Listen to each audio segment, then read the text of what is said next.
राधे राधे, प्रणाम। मैं हूँ सरिता, आप सभी का स्वागत करती हूँ अपने चैनल पे पूनम सरिता संगीत में। कैसे हो आप सब लोग? कमेंट में ज़रूर बताइएगा।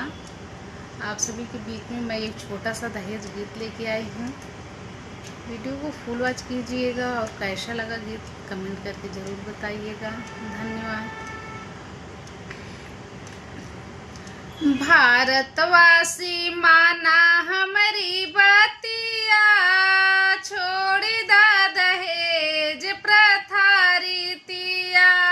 भारतवासी माना हमारी बतिया, छोड़ दा दहेज प्रथा रीतिया।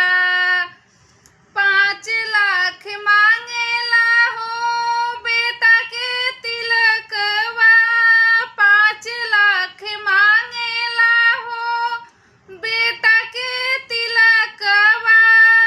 ऊपरा से